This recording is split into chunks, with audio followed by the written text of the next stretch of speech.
15 travel tips to Japan for first-time travelers. Or if it's not your first time but it's been a while, then these tips are going to help you kind of figure out what's new in Japan. I also have my itineraries down below linked for you if you want to get an idea of what to do when you go to Japan. Number 1, getting a digital suica card. So I've heard that the suica cards are back if you wanted the physical one, and you can just tap and go. But using your phone is a lot easier because you also are most likely going to use Google Maps or any type of map on your phone. It's nice to just have it in your hand and not be worried about two different things. On iPhone, that's called the wallet. Then we press the plus sign. So then you're gonna go to transit card. We're gonna look for the suica card. Then we click on that and you add the suica card.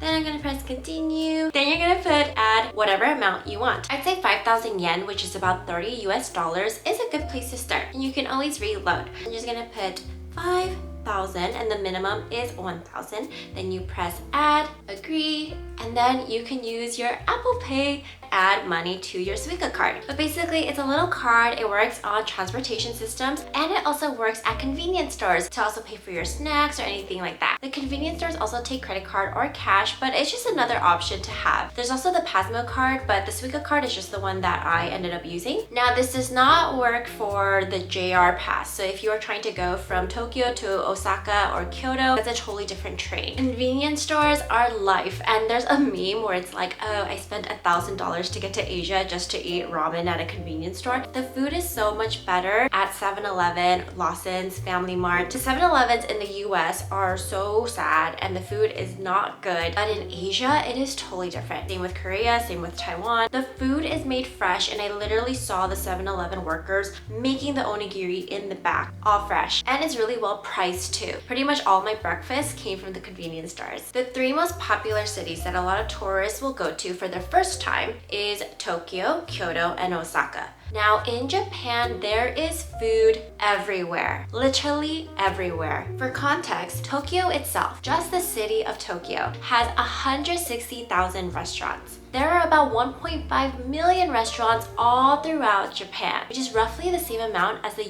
US as a whole. And if you want reviews, you can check Google reviews or Table Log. Table Log is what the Japanese locals like to use in order to review their restaurants, and the Japanese are very hard critics. So if anything has a 3-star, that means it's good value and it's good. Anything above that is like spectacular. While here in America, if it's 3 stars, it's kind of like, I'm not sure how I feel about it. So that is a big difference. And in Japan, the food quality is so good, you really can't go wrong. If you see a group of people eating there, it's gonna be great. So that's the thing about my last 2 trips to Japan. I pretty much planned all my meals because I feel like if there's something I have to eat, then I wanna make sure I hit it. But if you go to Japan more than once, then you can really just go and eat and you're gonna enjoy pretty much everything you find. You are going to walk a lot. I walked 30,000 steps. That is more than New York. Japan requires so much walking. You're going to need comfortable shoes. So make sure your shoes are already broken into. Don't bring brand new shoes and expect to be fine, because my feet were so sore and my friends ended up getting a foot massage because we were walking so much. If you feel like that's going to be a problem, of course you can kind of pull back your itinerary and make it a little more chill, or increase your stamina by walking a lot before your trip too. Next, you are going to need an external battery pack, because if you're out all day, you're using your maps, you're using your suica card, it's going to drain your battery. I feel like when we're traveling, we're already holding a lot of things with us all day long, so you want to maximize space. So an option is an ultra compact and light battery pack, and mine is from Torres. And Torres has very kindly sponsored this portion of this video. Having a light battery pack is so helpful, but I always worry with these kinds, like what if it ends up falling off? You can see it is incredibly strong. It's the size of my card wallet, and it's literally able to fit anywhere in my bag without it bulging out, and I can put my whole phone while it's charging in my bag. It is 0.88 centimeters thick, and it has a 13N magnetic force, so it stays attached even when I shake it vigorously. Like, look at this, it's not going anywhere. And it has an advanced lithium polymer battery, and it can charge your phone from 0 to 100 in 2 hours. And then you can also pair it with the Torres all-in-one stand case. So Torres is the first originator of the stand case that's a case, MagSafe, a phone grip,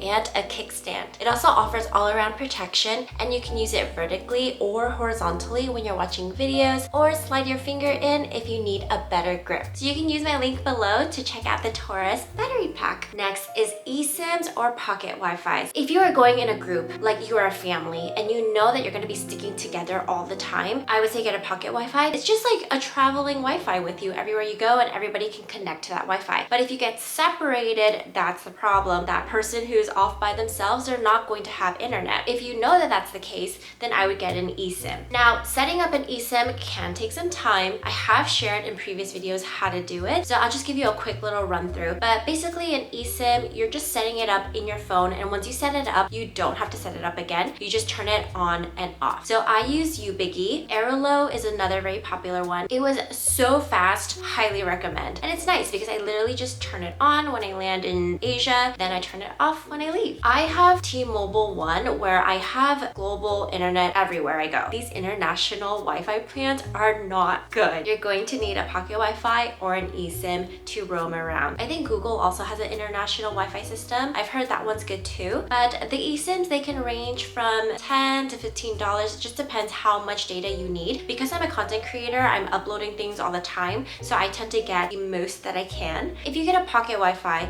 you can have it delivered to your house in the US or wherever you are, or you can pick it up at the airport at the post office. But the post office closes around 7 p.m. So you just have to make sure your flight gets there before then, or you're gonna have to come back and pick it up. And then my friend was able to actually mail their pocket Wi-Fi out at the post office in whatever city we were in to return it. Or you can return it at the airport too, which is what I did. Like I mentioned, Tokyo, Osaka, and Kyoto are the 3 most popular tourist attractions. You could stick Nara in there because it's in between Tokyo and Osaka, but it's all within the same area. But there's so many other places in Japan that's so beautiful that you can go to too. So I went to Hokkaido my second time, and I have a whole itinerary on that too. But Kanazawa is another city that's like a mini Kyoto. So people say you could probably see all of Kanazawa in a day or 2, while Kyoto is definitely a lot bigger and it's a lot more crowded because of the tourists. It just depends what kind of vibe you're going for. If you're looking for the crazy, chaotic, wild nightlife, that would be Tokyo. But if you're looking for like a calm type of place where there's not a lot of tourists, then you want to go to the other surrounding cities. Number 8, in terms of Japanese culture, do not hand your cash directly to the cashier. They're usually going to give you a tray, and then you put your money on the tray, they pick it up, then they give you your change on the tray and hand it to you on the counter. Same with your card. Don't hand your credit card directly to the cashier or the taxi driver. Put it on the tray. Next, I found that Google Maps was very accurate to the public transportation in Japan, especially in Tokyo. It'll even tell you which train, literally like which one that you should board on, because that's going to be the most efficient spot when you're exiting. But again, you're just really saving like a few steps. Many hotels in Japan offer a soft like down pillow. Then they offer a pillow that has a bunch of beans in it. So it's very interesting. But if you're not a fan of that, you may need to ask for an extra down pillow and like stack it to make it like a fluffy pillow. But don't be alarmed if you're like, what is this pillow with beans in it? Google Lens or Papago are 2 apps I would recommend because you can take photos of the menu or of signs and it'll translate for you live. Is it super accurate? Not really, but it will totally help you kind of get the context clues of what you need to be ordering or if it's the right place. You can also use ChatGPT now to upload files and photos. I'm sure it's a lot more accurate, but Papago and Google Lens is just fast, easy, and I don't have to worry about, oh, if ChatGPT is too busy. Next, something to be mindful of is the lack of trash cans in Japan. There are not a lot of trash cans, and even in the convenience stores, they are tiny trash cans,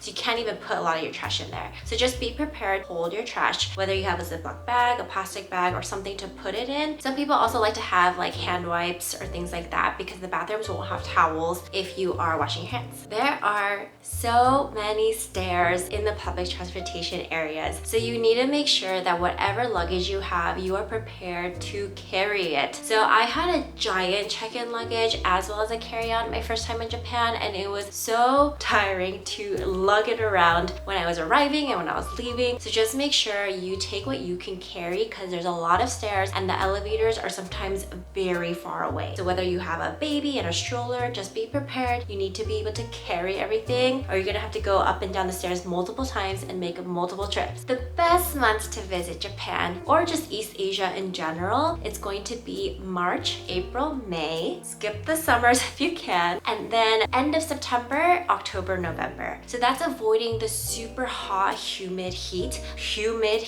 and then really, really cold winters. But in Japan, it is a little bit warmer than Korea, but it still snows and the humidity is a lot. Now, lastly, the dates you want to avoid going to Japan are Golden Week, which is from April 29th to May 5th, and then New Year's, which is from like the 1st to the 4th. Pretty much so many things are closed during that time, and all the touristy fun things are very crowded because people from all over Japan, they get a break, and that's when they come into the major cities to like have fun. Those are the weeks where the hours are going to be so different for every restaurant. Disney is going to be so crowded, and you just want to make sure that if you can, you want to avoid those weeks, or you want to go off to the smaller cities during that time because a lot of people will be traveling. If you have any questions, please leave them down below and I'll try my best to get back to you. But Japan is a beautiful city. There's so much to see, but they're also a very respectful culture. So I hope that tourists, we continue to be considerate of their culture, of their mannerisms, and to be respectful. If you like what you see, please like and subscribe, and I'll see you later. Bye!